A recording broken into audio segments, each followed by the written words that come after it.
about why it's important, folks, and these dates and these windows. First, I had mentioned to you that date, that window of October 16th, when it is at its closest point to the sun. But what's important to know is that that closest point is about the moment, and if you go to JPL's tool, that small body database browser, you can see this for yourself. If you go to that tool, you'll notice that on that date, October the 16th, Elenin is basically crossing the path of Earth's orbit in front of us.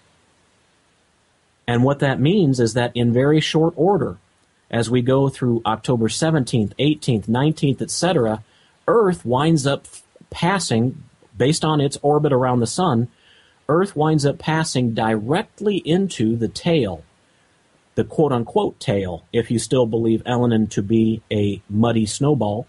Once again, look into the electric universe model of cosmology. But Earth will be passing directly in what I would prefer to call the wake of Elenin. Its wake, if you think of any time you've maybe been out water skiing and some large boat passes in front of you at a tremendous rate of speed, you know what a wake is. The turbulence, the jet stream, however you want to refer to it, Earth passes directly through it by about the point, roughly the window of November 2nd and November 3rd. Probably the window is a little larger than that, folks. We're talking about large objects, and we're talking about large ranges of effects. But I actually want us to roll our clock back far earlier than that in history, because there are some other significant dates and windows that are happening, ladies and gentlemen. And in the interest of time, I need to make my way through some of these dates and events in rapid fashion. I need to do it succinctly, so please take some notes along the way. If you're not able to capture all of these notes, please know that within 1 or 2 days we will have uploaded this show to the Crimson Pill TV channel on YouTube, so you can go back and conduct some homework or make some notes in a more careful fashion based upon the YouTube upload, which should be up in a day or two. And also we know that our good friend Dr. Brooks Agnew on his radio program, X Squared Radio, is a very diligent researcher and follower of these statistics as well. Dr. Agnew on his program last week was telling us about one of these friends of Elenin that we should be aware of. One correction to make in the information that he had stated a number of times is that the asteroid in question is actually not called YU-56, it is YU-55.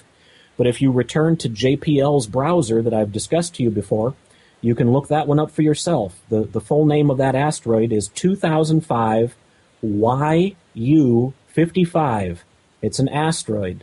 You can see its pattern exposited on the JPL small body data browser, and it is expected to make its closest point to the Earth at about November 11th of this year.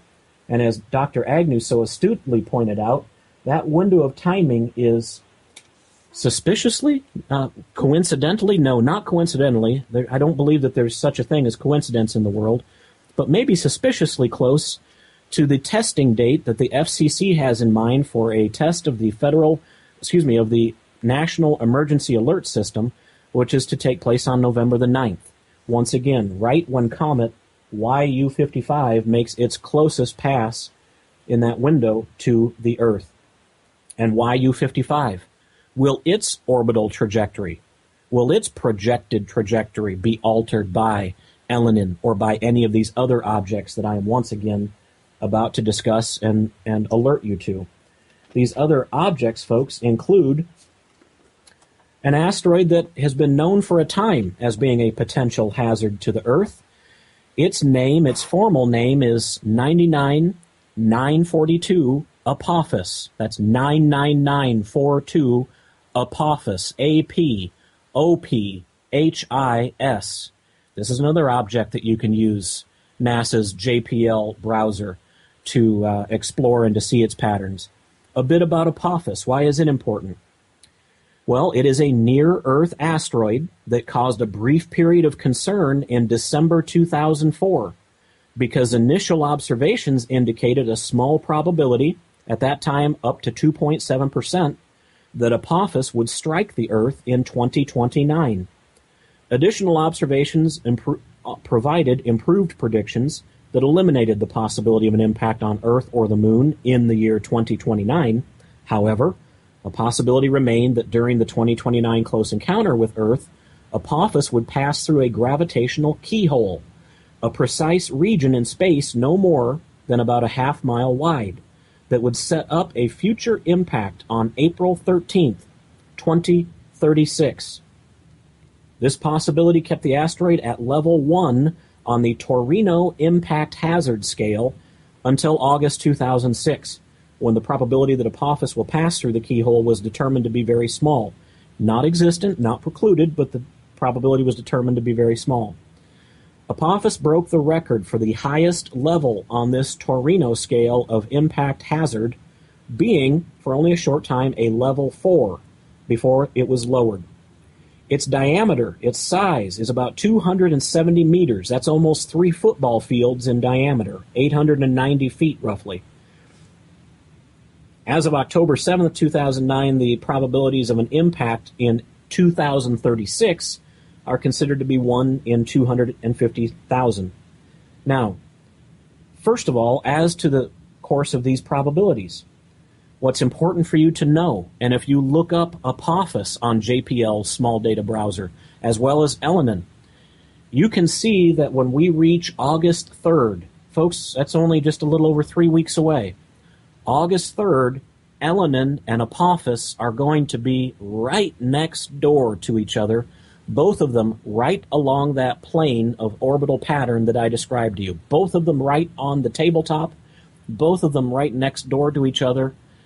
And folks, with some of the projections, some of the speculation about Elenin and perhaps its actual and true size, and as you look at some of the projections that we're trying to make about Elenin's true size, I'll just mention to you that as of the 21st of May, 2011, so just a number of weeks back, the coma of Elenin, the coma being that part of the quote-unquote comet that is supposed to be nearest and around the quote-unquote muddy snowball portion of it. So in other words, the coma would not include the tail of the quote-unquote comet. The coma has exceeded 100,000 kilometers in diameter. That is multiple times the size and the diameter of the Earth itself. Now, is this coma just simply debris and the exhausting of gases and small bits of matter? Or is this, in fact, the diameter of the actual object itself? Is it really an asteroid that is really 100,000 kilometers in diameter? It would be fantastic if we know, folks, but we're not being given any scraps from the table from NASA as to these points. You know, NASA works overtime to give us all kinds of details about the least interesting of objects in our solar system, and yet they've given us only the meagerest of scraps from the table in relation to Elenin. And as a result, NASA, when you leave us in the dark, we're left to have to come to these forms of speculation to try to fill in the gaps. Those of you at the top of the pyramid, NASA, there are those in the public. There are those outside of your hallowed halls who know what your agendas are, who know what you're about, who know who some of you are that sit at the top of the pyramid. And Administrator Charles Bolden, for example, is not one of the folks that sits at the top of the pyramid. He is not deemed to have a need to know, ladies and gentlemen, for the most important findings. And quite frankly, to put it in perspective, NASA itself, 99% of the employees, whenever they hear comments like those being made by your humble host right now, they're quick to diminish them. They're quick to chuckle and laugh and say, you don't, these things aren't true. We don't know this. Ladies and gentlemen, that's exactly what senior scientists in the Manhattan Project wanted themselves to believe. They wanted to believe that because they held multiple PhDs and because they were considered to be among the top handful of experts in their particular fields of research, they also loved to believe the fact that if there was something really going on, that they would know.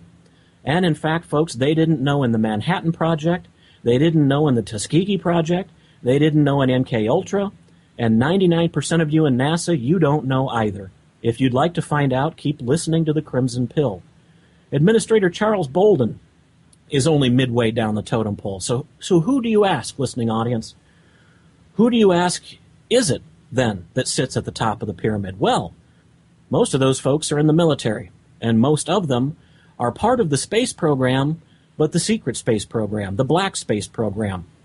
the space program that had been in operation long before the official charter and formation of NASA, which took place with the National Air and Space Administration Act, National Aeronautics and Space Act of 1958, which I have a copy before me, and I've made a very thorough exposition of the sections and the precise elements of the Space Act, which allows for this compartmentalization of information, which allows for the regard of any of the most significant findings to be instantly considered classified, because in those regards, that type of information and finding, those are held in the exact words located within the Space Act. In those cases, NASA is deemed and treated as a defense agency, specifically for, once again, ladies and gentlemen, sing the two words with me, national security. So yes, there is a top of the pyramid involved with NASA, but yet NASA itself, from its administrator on down, they sit a notch below the top of that pyramid. Usually when you're hearing me yell, folks, about NASA, in point of fact, you're hearing me yell about our secret space program, the one that we pay for, but the one that we're not even fed the most humble scraps from the table of what they have found and of what they know. But we will continue to shine light on that. We turn our attention now back to asteroid Apophis. And on August 3rd of this year, go to NASA's JPL and their resources, you'll see Apophis and Elenin are right in each other's backyards. And if Elenin turns out to be the size and the scope that it is speculated based upon the measurement of its coma to be, it may very well cause a gravitational relationship to occur, an alteration of Apophis's trajectory course that could throw all of these estimations that have been made in the past about Apophis's trajectory, could throw them all out the window. Why would that be important? Why would it be important for us to know or wonder about what Apophis might mean to us? Well, here's why, ladies and gentlemen. The possible impact effects of Apophis if it struck the Earth.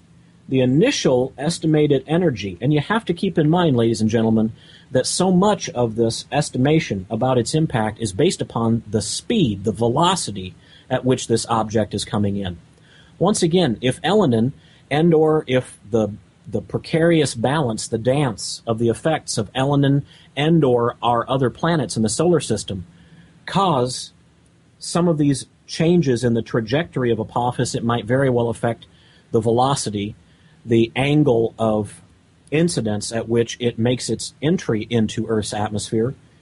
It could have effects on all of this. It is a multivariate equation. There are multiple variables involved. But the initial estimate that NASA provided as to the energy that Apophis would release if it struck the Earth was the equivalent to 1,480 megatons of TNT. 1,480 megatons of TNT. Now, let's give ourselves a little bit of context here first, quickly, to understand just what magnitude that is.